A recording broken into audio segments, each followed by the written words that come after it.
నమస్తే yes.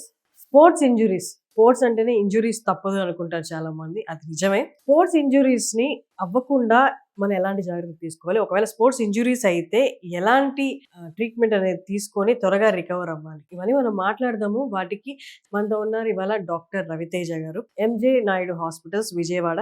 Arthroscopic sports medicine surgeon. నమస్తే sir. నమస్తే అండి. సార్ స్పోర్ట్స్ రిలేటెడ్ ఇంజురీస్ మనం ఫర్ ఎగ్జాంపుల్ నీ దగ్గర నుంచి నీ రిలేటెడ్ ఇంజురీస్ స్పోర్ట్స్ పర్సన్స్ కి ఎలాంటి ఇంజురీస్ అవుతాయి? పర్మనెంట్ గా డ్యామేజ్ అయ్యే ఇంజురీస్ కూడా ఉంటాయా సార్ స్పోర్ట్స్? ఇప్పుడు స్పోర్ట్స్ ఇంజరీస్ అంటే అండి బ్రాడ్గా మనం ప్రొఫెషనల్ స్పోర్ట్స్ ఆడే వాళ్ళకి, అప్పుడప్పుడు స్పోర్ట్స్ ఆడే వాళ్ళకి ఇలా బ్రాడ్గా చూసుకోవచ్చు అనమాట. మనకి మెయిన్ డిఫరెన్స్ వచ్చి ఇప్పుడు ప్రొఫెషనల్ స్పోర్ట్స్ ఆడుతున్నారు అనుకోండి, ప్రొఫెషనల్ స్పోర్ట్స్ ప్లేయర్స్లో వాళ్ళకి ట్రైనింగ్ డిఫరెంట్ ఉంటుంది, వాళ్ళ బాడీ ఫిట్నెస్ డిఫరెంట్ ఉంటుంది, వాళ్ళది ఓవర్ ఎగ్జర్షన్ వల్ల, మీ కంటిన్యూస్ ప్రాక్టీస్ వల్ల అలాంటి ఇంజరీస్ చూస్తూ ఉంటాం అనమాట యూజువల్లీ. అండ్ రేర్గా వాళ్ళది కొన్ని మిస్టేక్స్ వల్ల, అన్ఫోర్స్డ్ ఎర్రర్స్ వల్ల కొన్ని అలాగా కూడా ఇంజరీస్ చూస్తూ ఉంటాం వాళ్ళలో. ఇప్పుడు మనం నార్మల్ పాపులేషన్లో మిగిలిన జనాల్లో అనుకోండి, ఇప్పుడు రోజు సిట్టింగ్ జాబ్స్ చేసుకుంటా, లేకపోతే యూజువల్గా సెడెంటరీగా ఉండి సడన్గా గేమ్ స్టార్ట్ చేయటం కానీ, పరిగెత్తటం కానీ, ఇంట్లో పిల్లల వెనకాల పరిగెత్తిన అలా కొన్నిసార్లు ఇంజరీస్ అవుతూ ఉంటాయి అన్నమాట.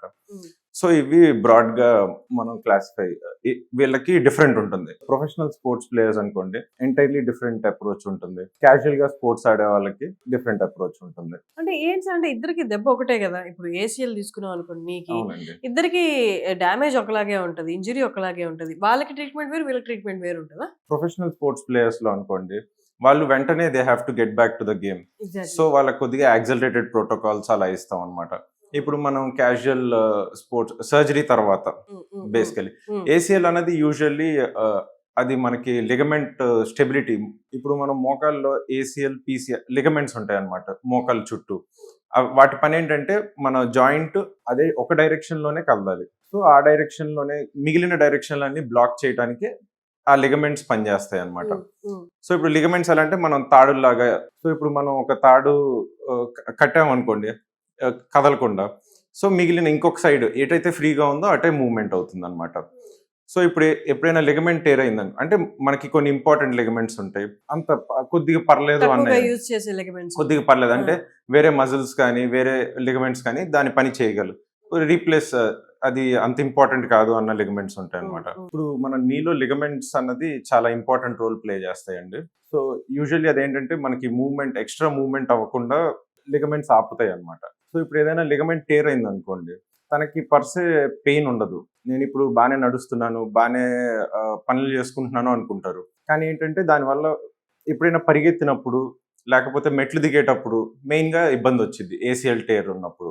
వాళ్ళకి కొన్ని ఇయర్స్ కొద్దీ దాన్ని పట్టించుకోలేదు అనుకోండి, లోపల అరుగుదల అన్నది కొద్దిగా స్టార్ట్ అవుతుంది అనమాట.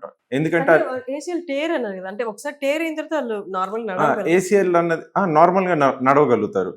నీ మిగిలిన లిగమెంట్స్ అన్ని బాగానే ఉంటాయి కాబట్టి మూవ్మెంట్ జస్ట్ దాని మెయిన్ రోల్ ఎక్కడ వచ్చింది అంటే మనకి పరిగెత్తేటప్పుడు లేకపోతే మెట్లు దిగేటప్పుడు మెట్లు ఎక్కేటప్పుడు ఇలాంటి చోట్ల దాని అది మనకి జాయింట్ కొద్దిగా వదిలేస్తున్నట్టు తెలిసిద్ది అనమాట. మనకి నార్మల్ గా నడిచేటప్పుడు నార్మల్ పనులు డే టు డే యాక్టివిటీస్ లో యూజువల్లీ అంత ఇబ్బంది ఉండదు. అలానే అశ్రద్ధ చేశారనుకోండి మనకి జాయింట్ లో మూవ్మెంట్ ఎక్కువ అవుతుంది కదా ఇప్పుడు లెగమెంట్ లేకపోవటం వల్ల. సో అరుగుదల అనేది ఇంకా ఫాస్ట్ గా అవుతుంది. ఓకే, ఇప్పుడు ట్రీట్మెంట్ ఎలా ఉంటుంది సార్? సో యూజువల్లీ అది రీజనరేట్ అవటం చాలా ఛాన్స్ తక్కువ ఉంటుంది. అది మామూలుగా మనకి లిగమెంట్స్ అంటే కొద్దిగా బ్లడ్ సప్లై తక్కువ ఉంటుంది కాబట్టి స్టెమ్ సెల్స్ రీజనరేటివ్ పవర్ తక్కువ ఉంటుంది అనమాట. సో ఒకసారి టేర్ అయింది అనుకోండి, అది యూజువల్లీ సర్జరీకే వెళ్లాల్సి వస్తుంది. గ్రేడ్ 1 అలాగా ఉందనుకోండి, దానికి మనం సర్జరీ అలాగా అవసరం ఉండదు. మజిల్ స్ట్రెంథనింగ్ చేసుకొని దాని ఎగోనిస్టిక్ అండ్ యాంటగోనిస్టిక్ మజిల్స్ అని ఉంటాయి.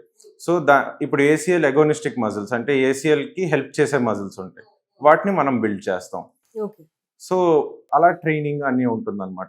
ఎక్సర్సైజ్, ఫిజియోథెరపీ ఎక్సర్సైజెస్ చేసుకోవటం. ఒకవేళ కంప్లీట్ టేర్స్ ఉన్నాయనుకోండి యూజువల్లీ అది మనకి సర్జరీ పడుతుంది అనమాట. మళ్ళీ నీలో మీకు మినిస్కస్ టేర్స్ ఉంటాయి స్పోర్ట్స్ రిలేటెడ్ ఇంజరీస్ అన్నప్పుడు, పీసీఎల్ టేర్స్ ఉంటాయి, ఎంసీఎల్ అండ్ ఎల్సీఎల్ టేర్. అది depending on the severity of the injury అనమాట. కాంటాక్ట్ స్పోర్ట్స్ వీటిల్లో మనం కొద్దిగా ఎక్కువ చూస్తూ ఉంటాం. సో కబడ్డీ ఇలాంటి గేమ్స్లో కూడా కొద్దిగా మనకి ఎక్కువ ఇంజరీస్ చూస్తూ ఉంటాం. సార్ అంటే ఇప్పుడు మీరు మిగతావి చెప్పారు పీసీఎల్ టేర్ ఇవన్నీ వీటికి కూడా సేమ్ ట్రీట్మెంట్ ప్రాసెస్ ఉంటుందా? పీసీఎల్ కూడా యూజువల్లీ సర్జరీ ప్రిఫర్ చేస్తాం అనమాట. ఎందుకంటే దానికి రీజనరేషన్ పవర్ తక్కువ ఉంటుంది. ఇప్పుడు మనం మినిస్కల్ ఇంజరీస్ వీటిలో కూడా రీజనరేషన్ పవర్ తక్కువే ఉంటుంది. వాటికి కూడా యూజువల్లీ గ్రేడ్ని బట్టి డిపెండ్ అవుతుంది అనమాట. సో మనకి సింపుల్ స్ప్రెయిన్ అలాగైందనుకోండి, దానికి కొద్దిగా రెస్ట్ ఇవ్వటం, లేకపోతే ఇప్పుడు కొత్తగా పిఆర్పి ఇంజెక్షన్స్ కొద్దిగా రీజనరేట్ అవ్వడానికి హెల్ప్ అయ్యేటట్లు అలా ట్రై చేయొచ్చు మనం. ట్రీట్మెంట్ మొదలుపెట్టిన తర్వాత ప్రొఫెషనల్ స్పోర్ట్స్ వాళ్ళకి లేదా క్యాజువల్‌గా ఆడే వాళ్ళకి బెడ్ రెస్ట్‌లో వాళ్ళకి తర్వాత టైం ఎలా ఉంటది? బెడ్ రెస్ట్ అన్నది అవసరం లేదా? అవసరం లేదండి. ఓకే. నెక్స్ట్ డే నుంచి నడుస్తూ ఉంటారనమాట. సో ఇప్పుడు డిపెండ్ అయితే ఇప్పుడు మనం మెనిస్కల్ రిపేర్ చేసాం అనుకోండి, కొద్దిగా నీ బెండ్ చేయకూడదు ఒక 3 వీక్స్. అదొక చిన్న బ్రేస్ ఇస్తాం. ఒకవేళ రిపేర్ లేదనుకోండి, మిగిలిన వాళ్ళందరూ నీ బెండ్ చేసుకుంటా, వాక్ చేసుకుంటా కొద్దిగా సపోర్ట్ ఇస్తాం. స్టాండ్ మనం పడకుండా డిపెండ్స్ ఆన్ ద పేషెంట్ అనమాట. కొద్ది రోజులు స్టాండ్ ఇచ్చి దాని తర్వాత వర్క్ అన్ని స్టార్ట్ చేసేసుకోవచ్చు అనమాట.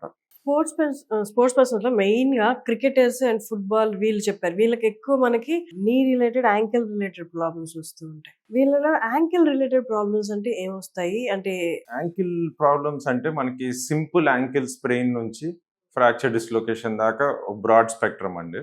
సో సింపుల్ మనకి యాంకిల్ స్ప్రెయిన్ అన్నది చూసామనుకోండి, చాలా కామన్గా చాలా మందిలో చూస్తూ ఉంటాం. మనం అది ఎక్కువ మంది అశ్రద్ధ చేయటమే ఉంటుందన్నమాట. దానికి ట్రీట్మెంట్ అంటే సర్జరీ అలా ఉండదు. మెయిన్ ఏంటంటే మనకి యాంకిల్ స్ప్రెయిన్ రిపీటెడ్గా అవ్వకుండా చూసుకోవాలి. ఇప్పుడు మనకి లిగమెంట్ అన్నది అది టైట్గా ఉంటేనే అది పనికొచ్చిద్ది అనమాట.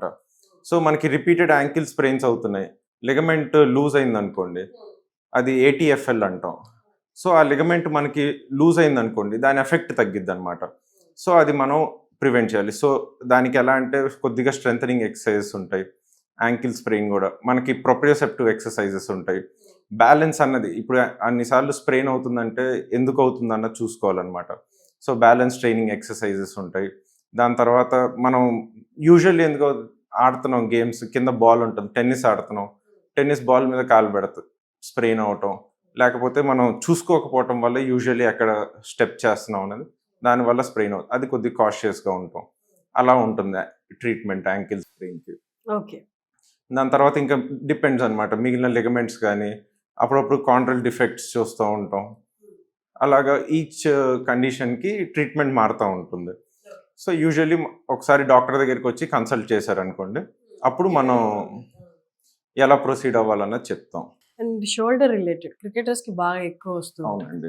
షోల్డర్ రిలేటెడ్ పెయిన్ గురించి ఒక్కసారి దాని ట్రీట్మెంట్ ఎలా ఉంటుంది? సో ఈ షోల్డర్ పెయిన్ లో అండి, ఇప్పుడు షోల్డర్ జాయింట్ అన్నది మొబిలిటీ ఎక్కువ ఉండటం కోసం మనకి బోన్ తక్కువ ఉంటుంది అనమాట. సో రేంజ్ ఆఫ్ మూవ్మెంట్ మనకి అన్ని జాయింట్స్ కన్నా షోల్డర్ జాయింట్ మూవ్మెంట్ ఎక్కువ ఉంటుంది. సో దానికి ఏంటంటే స్టెబిలిటీ అంతా మెయిన్గా మజిల్స్, లిగమెంట్స్ మీద డిపెండ్ అవుతాయి. సో ఇప్పుడు మనం రిపీటెడ్ బౌలింగ్ చేసే వాళ్ళకి, థ్రోయింగ్ ఇంజరీస్, వీటన్నిటిలో ఏంటంటే కొన్నిసార్లు మనకి ఇప్పుడు స్మాష్ కొడుతున్నారు బ్యాడ్మింటన్లో.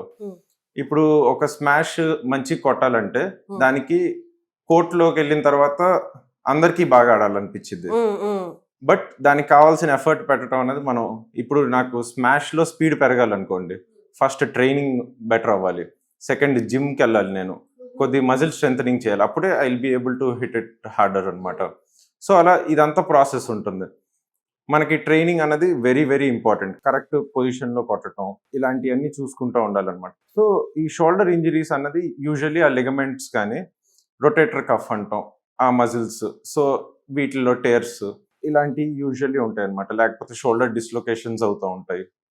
Proper warm up, proper regular exercise అనేది స్పోర్ట్స్ అన్నప్పుడు మీరు కంపల్సరీ వార్మప్ ఉండాలి, కంపల్సరీ కూల్ డౌన్ ఉండాలి.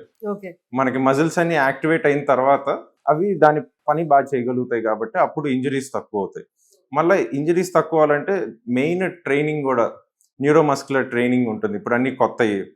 సో కరెక్ట్గా మనం ఈచ్ మజిల్ని యాక్టివేట్ చేయటం, అన్నిటికీ దానికి ట్రైనింగ్, ప్రొప్రియోసెప్టివ్ ట్రైనింగ్, ఇవన్నీ చాలా important. Thank you sir, thank you so much. Thank you అండి.